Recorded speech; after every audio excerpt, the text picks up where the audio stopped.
कल अपन ने capitalisation super profit वो समझ में आ गया। अच्छा, जो क्वेश्चन दिए थे सारे हो गए, पक्का? कोई डाउट? चलो गुड, बढ़ते हैं आगे। अब लिखो अगला मेथड, देखो कैपिटलाइजेशन ऑफ एवरेज प्रॉफिट।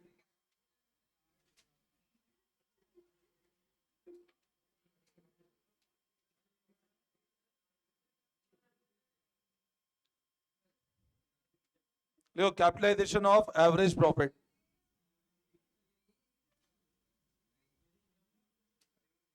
अब बेटा बातें नहीं, सब इधर ध्यान दो। देखो capitalisation of average profit, capitalisation of average profit. लिखो अब इसका एक बार है ना, मैं फॉर्मूला लिखवा रहा हूं, लिखना आप। लिखो goodwill equals to,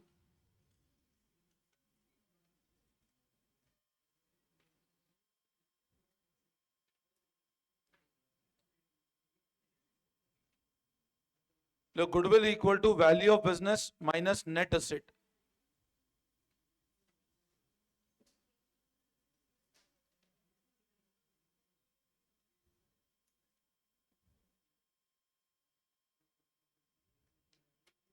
average profit upon NRR into 100।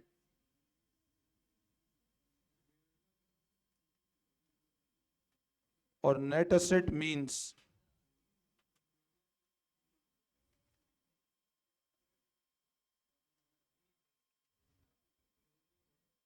लिखो एक बार formula, capitalisation of average profit एक बार लिख लो, मैं लॉजिक समझा रहा हूं इसका। Goodwill equal to value of business minus net asset and value of business equal to average profit upon NRR into 100। Net asset means capital employed, और capital employed calculate करने का तरीका सिखाया था ना मैंने आपको, या तो असेट माइनस आउटसाइड लायबिलिटी, या capital plus reserve and surplus.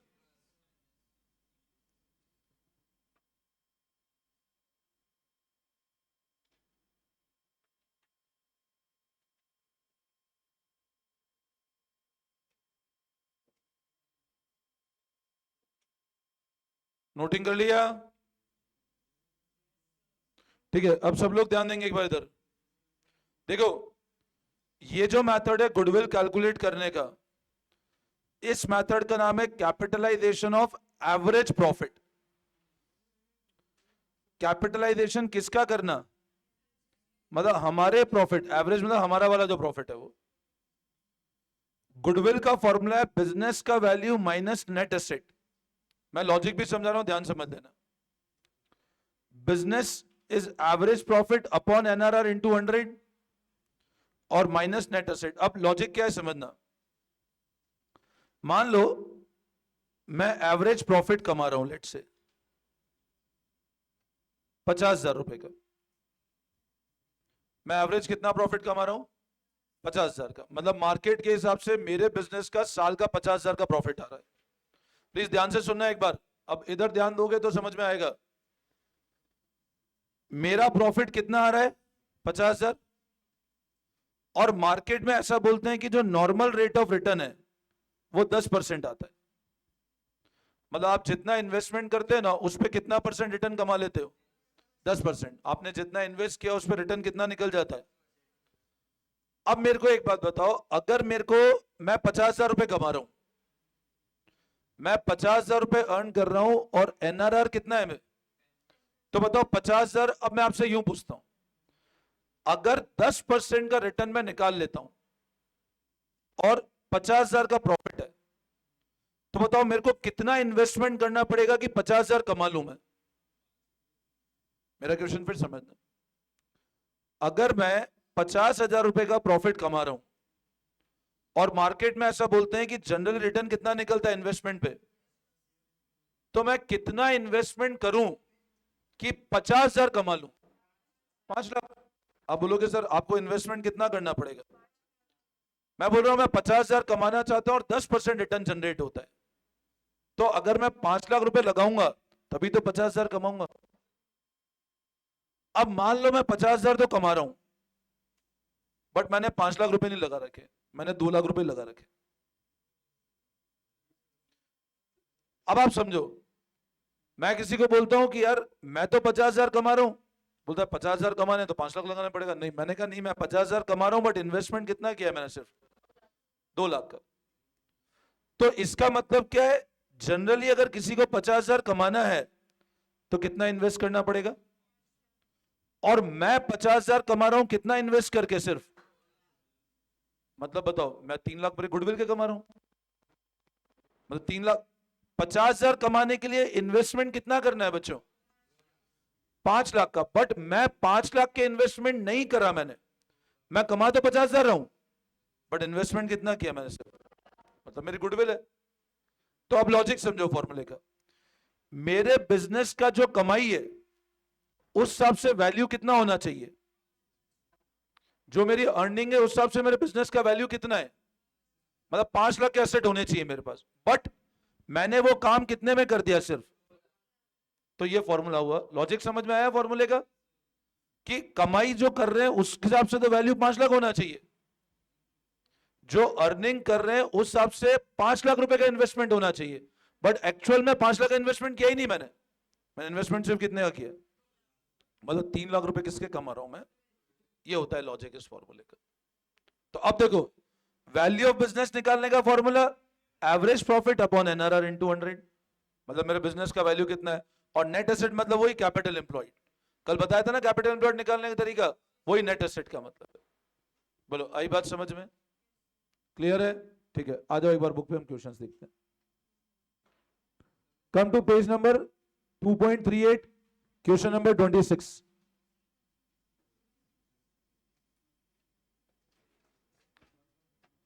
Come to page number 2.38, question number 26। बातें नहीं, इधर ध्यान दोगे।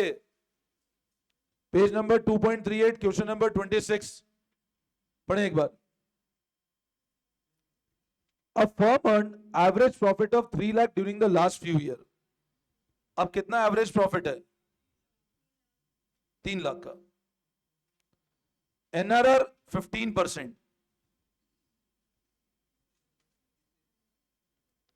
असेट 17 लाख के हैं, और लाइबिलिटी 2 लाख की है। Calculate goodwill by capitalisation of average profit. अब बताओ एवरेज प्रॉफिट कितने, एक बार देख लो फिर कॉपी बाद में कर लेना, एक बार एक समझ लो केस। बताओ 3 लाख रुपए कमा रहा हूं और एनआरआर कितना है, मतलब एक तरह से 3 लाख रुपए अगर मेरे को कमाने हैं, अगर मेरे को 3 लाख रुपए कमाने हैं, और मार्केट में अगर 15% जनरली मिल जाता है रिटर्न, तो 20 लाख रुपए लगाने पड़ेंगे। 20 लाख का 15% 3 लाख होता है भाई। आप अगर 20 लाख का 15% लगा, मैं आपसे बोलता हूं 3 लाख रुपए कमाने हैं, और बैंक में जाते हो, बैंक बोलते हैं हम 15% का ब्याज देंगे, आप बोलते हो मेरे को हर साल 3 लाख रुपए चाहिए, तो कितने की एफडी करानी पड़ेगी आपको भाई। आप बैंक में जाके बोलते हो मेरे को 3 लाख का ब्याज चाहिए हर साल, बैंक बोलता है हमारी ब्याज रेट 15% है, तो आपको 20 लाख रुपए जमा कराने पड़ेंगे, जब जाके तो 3 लाख मिलेंगे। तो बिजनेस का वैल्यू कितना है बच्चों, 20 लाख। जबकि मतलब इस 3 लाख को कमाने के लिए मेरे को 20 लाख रुपए का इन्वेस्टमेंट करना पड़ेगा, जबकि मेरे पास नेट एसेट सिर्फ कितने के पड़े हैं, मतलब जो काम 20 लाख में करना था वो मैं काम मैं कितने में कर रहा हूं, मतलब मैं 15 लाख रुपए लगा के कितना कमा रहा हूं, 3 लाख। जबकि 3 लाख के लिए कमाने लगाने कितने थे, 20 लाख, मतलब 5 लाख मेरी गुडविल का पैसा कमा रहा हूं। मेरी गुडविल है तभी तो पैसा कमा रहा हूं मैं, बिना इन्वेस्टमेंट करे गुडविल से आ रहा है बच्चे, समझ आया? गुडविल से पैसा आ रहा है इसका मतलब क्या हुआ, बिना इन्वेस्टमेंट किया नाम से काम हो रहा है मेरा। आई बात समझ में? तो लिखो आप लोग, देखो वैल्यू ऑफ बिजनेस,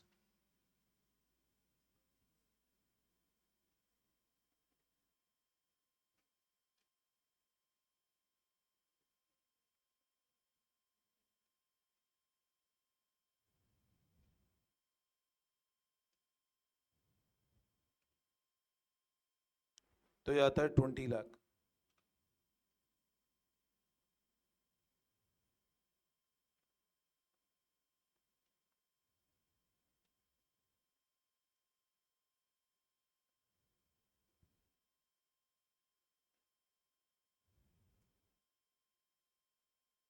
ये ऊपर वाला कॉपी कर लिया ना, value of business equal to this one, net asset equal to 15 lakh.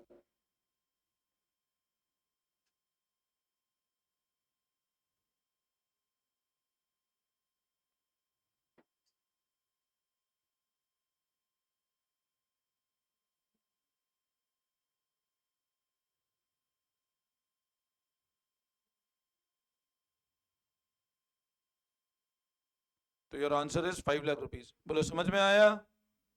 Copy कर लो फटाफट।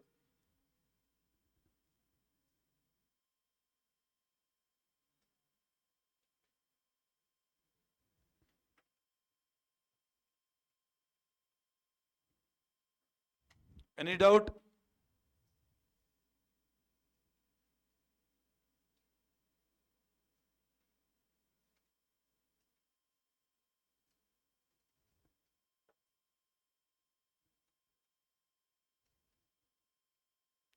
सबने कर लिया कॉपी?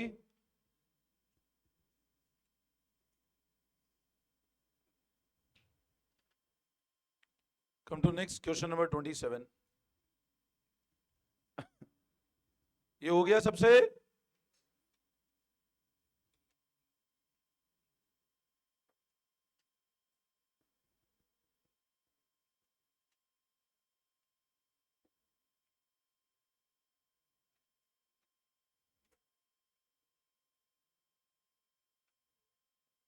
नेक्स्ट क्वेश्चन नंबर 27 पे ध्यान दो।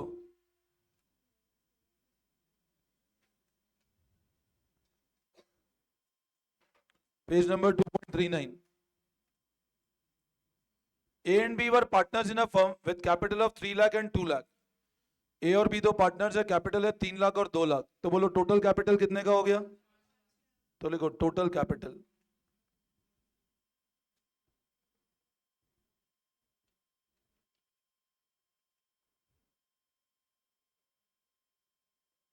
₹5 लाख। एनआरआर 20% है। अच्छा अब पता है यहां पर एक लाइन पढ़ना, क्वेश्चन बोल रहा है capitalise value of average profit. Question line क्या बोल रहा है? Capitalise value of average profit. मतलब आपको डायरेक्ट कैलकुलेशन करके दिया हुआ है। देखो समझो, इसका मतलब क्या होता है? इसका मतलब यही तो है capitalise value of average profit. ये कैपिटलाइज वैल्यू तो है। मतलब आपको वापस ये फॉर्मूला नहीं लगाना है अब, आपको डायरेक्ट कैपिटलाइज वैल्यू गिवन है एवरेज प्रॉफिट की। मतलब फॉर्मूला लगा करके डायरेक्ट वैल्यू गिवन है, कितना है? 7.5 लाख। तो कैपिटलाइज वैल्यू कितनी गिवन है? तो लिखो आप।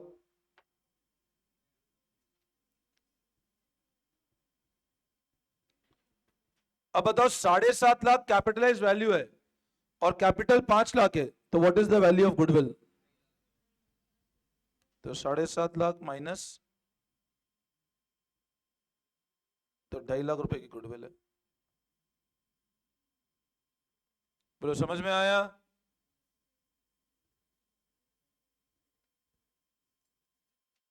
Any doubt?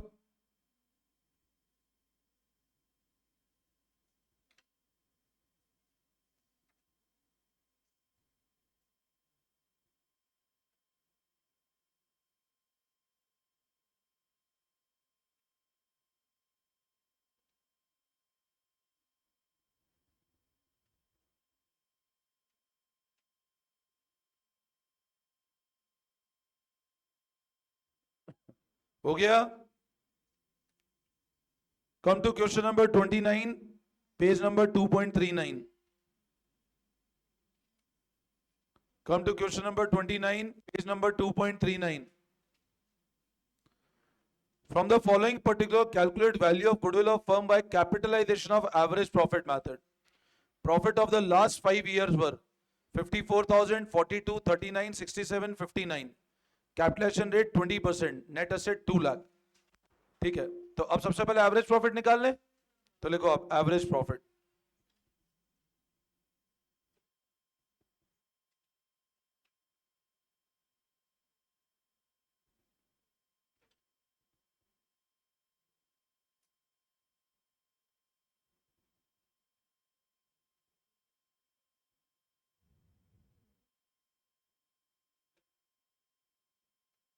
ये एवरेज प्रॉफिट आता है आपका।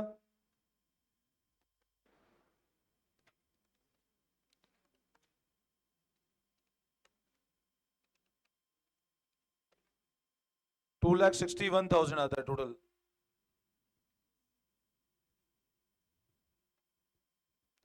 तो ये आएगा 52,200। टोटल प्रॉफिट को when you divide by 5 that comes as 52,200। ये आपका एवरेज प्रॉफिट हुआ। Now what will be value of business?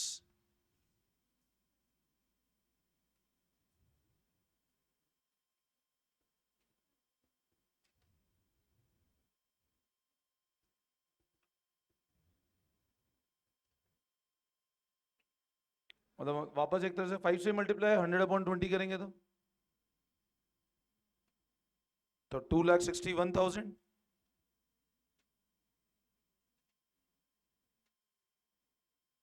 और नेट एसेट्स कितने के हैं?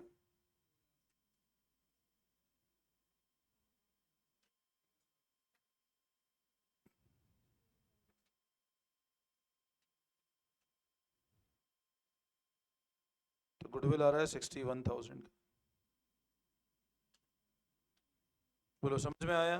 कर लो, कॉपी कर लो फटाफट।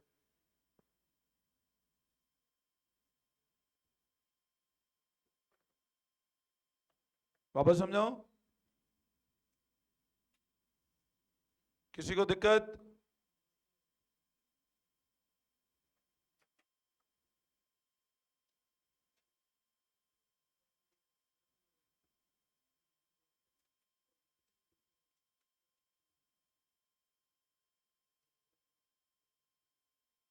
कॉपी करो फटाफट।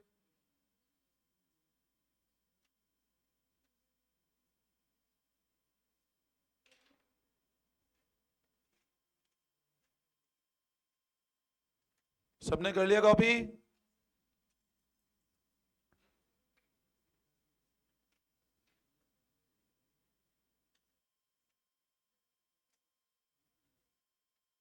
क्लियर है? Question 31, same page number 2.39, question number 31। A firm earn profit of 5 lakh. Firm का प्रॉफिट कितना आता है?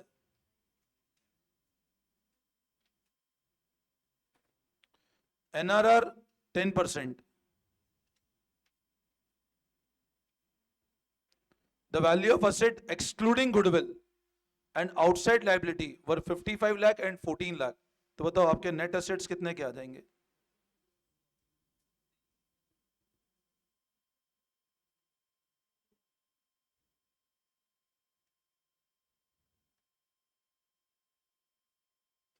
$41 लाख। 55 लाख के असेट है और 14 लाख की लाइबिलिटी है, तो असेट 41 लाख के हो गए।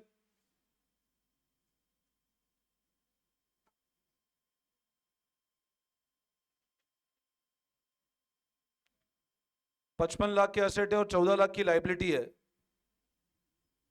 मतलब असेट 41 लाख के हो गए।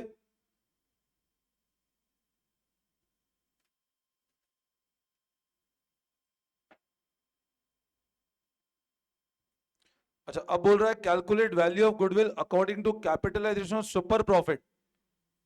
दोनों से निकालना है, कैपिटलाइजेशन सुपर प्रॉफिट से और कैपिटलाइजेशन ऑफ। तो लिखो first capitalisation of super profit. अब बताओ बेटा, इस मेथड से गुडविल क्या होगी?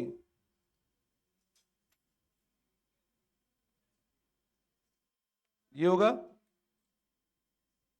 और सुपर प्रॉफिट क्या होता है?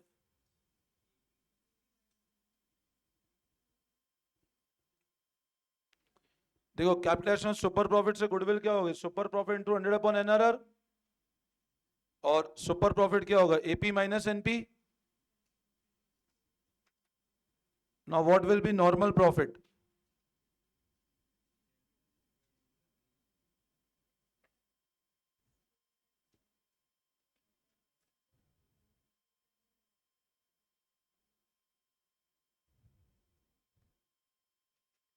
4,10,000, कैपिटल 41 लाख है, उसका 10%,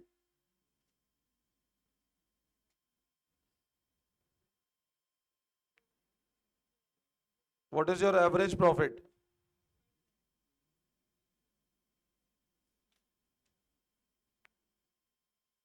तो सुपर प्रॉफिट क्या आ जाएगा? 90,000 रुपए। सबको आ रहा है समझ में?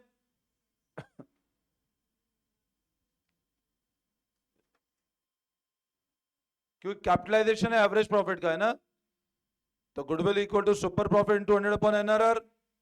Super profit is average minus normal, normal profit capital employed into NRR.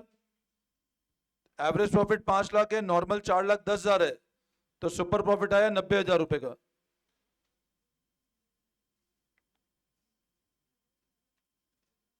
अब गुडविल क्या होगा? 90,000 इंटू 100, एनआरआर कितना है?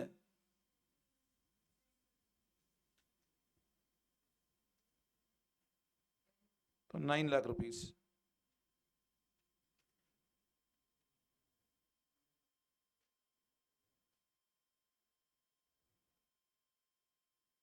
बोलो इसमें कोई डाउट?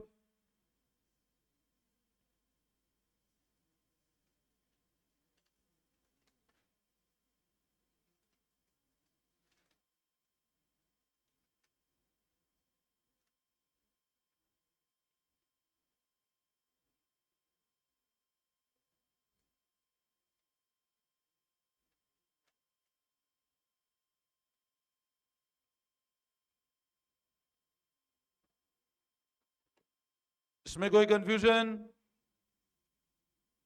अच्छा, इसी का अल्टरनेट नंबर सेकंड जो अपने को कैपिटलाइजेशन एक और कौन सा करना है?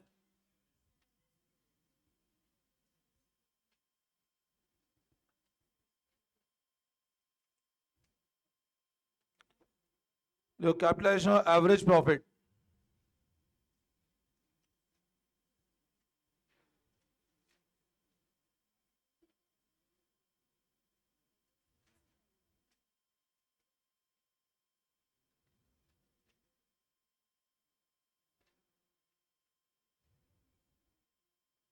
अब इसमें बताओ बिजनेस का वैल्यू क्या होगा?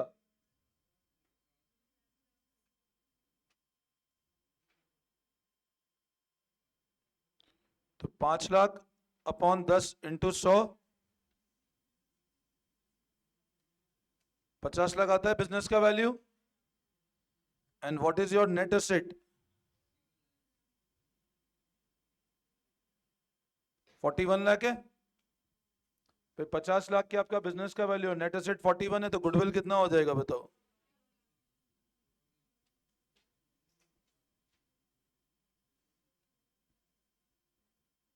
ये कोइंसिडेंस है, दोनों में सेम आ रहा है, जरूरी नहीं है सेम हो, है ना? तो गुडविल इक्वल टू 9 लाख।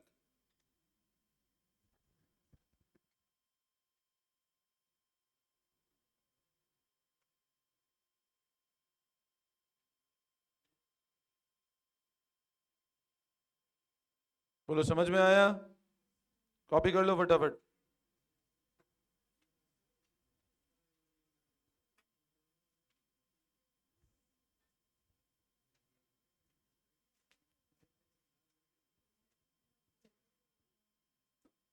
सबने कर लिया कॉपी?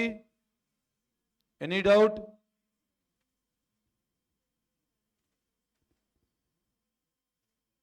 क्वेश्चन 32 पे हो गया?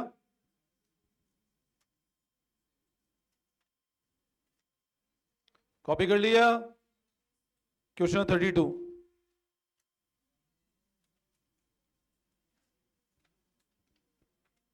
ध्यान दो। On 1st April 2018, a firm had asset of 1 lakh excluding stock 20,000। Asset 1 lakh के, एक्सक्लूड कर रहा है स्टॉक 20,000 का, मतलब बताओ टोटल असेट कितने के हो गए?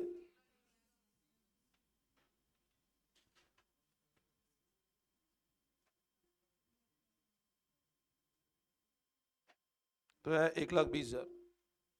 करंट लाइबिलिटी वर 10,000। तो बताओ नेट एसेट कितने के हुए?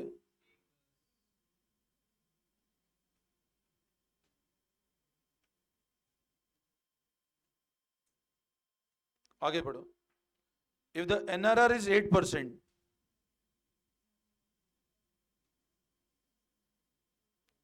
and goodwill is valued at 60,000 at 4-year purchase of super profit. Now what is the value of goodwill?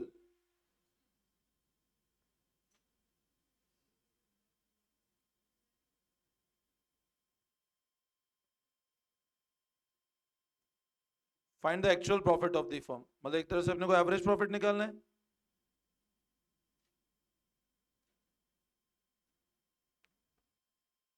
Asset 1 20 के, करंट लायबिलिटी 10 के, तो नेट असेट 1 10 के हो गए. एनआरआर 8% है.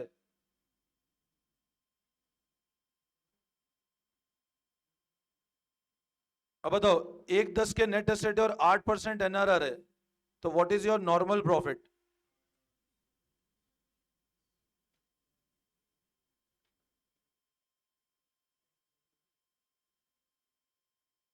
एट 800.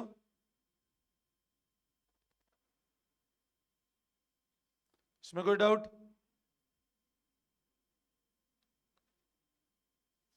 नॉर्मल प्रॉफिट कितना होगा? 1,10,000 का 8%, 8800.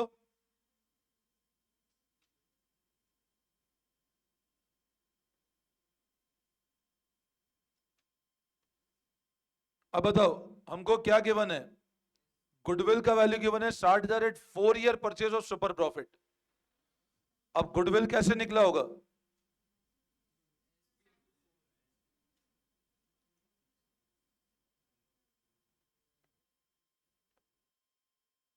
अब गुडविल कैसे निकला होगा? और गुडविल का वैल्यू कितना गिवन है? तो सुपर प्रॉफिट कितना आ जाएगा? 15,000 रुपए. तो सुपर प्रॉफिट 15,000. और सुपर क्या होता है? Average minus normal.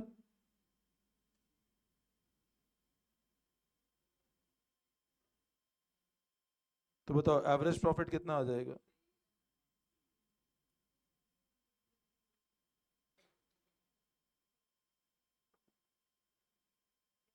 $23,800. बोलो समझ में आया? क्लियर है? वापस समझाऊं क्या? गुडविल का वैल्यू क्यों है? Super profit is average minus normal. तो एवरेज प्रॉफिट क्या हो जाएगा? 15,000 प्लस 8800.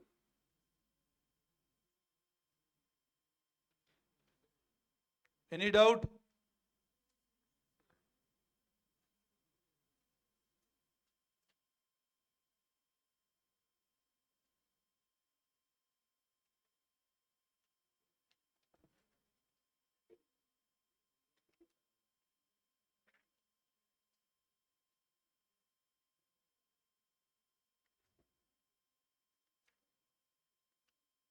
अच्छा, इसमें है ना, आप जब पीछे बैक में आओगे तो आपको पास्ट एग्जाम क्वेश्चंस दिखेंगे. इधर लास्ट में देखो आप, बिल्कुल लास्ट में आओ, पीछे स्कैनर करके गिवन है, उसमें पास्ट एग्जाम क्वेश्चंस है.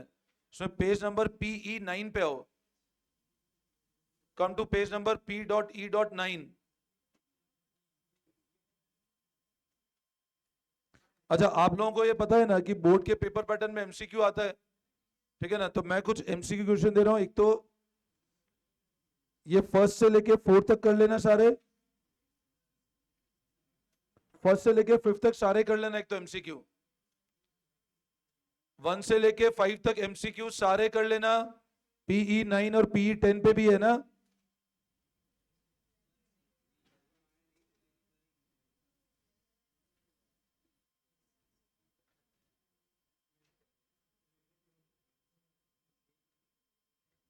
अच्छा, इसका असर्शन रीजन बेस्ड MCQ पढ़ो. PE10 पे असर्शन रीजन बेस्ड MCQ पढ़ो. बातें नहीं. PE10 पे असर्शन रीजन बेस्ड वाला MCQ पढ़ो. Goodwill is an intangible asset. सही है कि नहीं है? Goodwill is the value of reputation of the firm in respect of profit expected in future over and above the normal profit. सही है ना? ओवर एंड अबव जो नॉर्मल प्रॉफिट से मंगाते हैं वही तो गुडविल है, और इंटेंजिबल भी है. तो A is correct but R is wrong. A is wrong, R is correct, और both A and R are correct. Both A and R are correct. तो option number C.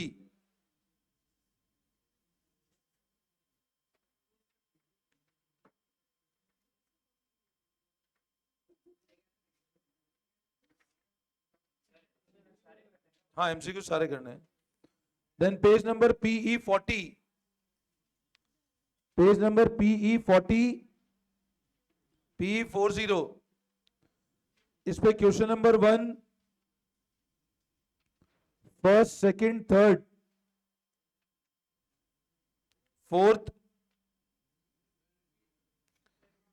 Page number PE 40 पे first second third fourth, fifth नहीं करना है ना अभी, fifth में concept पढ़ाना बाकी है मेरे को, सिक्स भी नहीं करना, सेवेंथ एट्थ, सेवेंथ एट्थ और नाइन्थ, टेंथ वाला नहीं करना है, टेंथ वाला भी पढ़ाना बाकी है कंसेप्ट मेरे को फिर।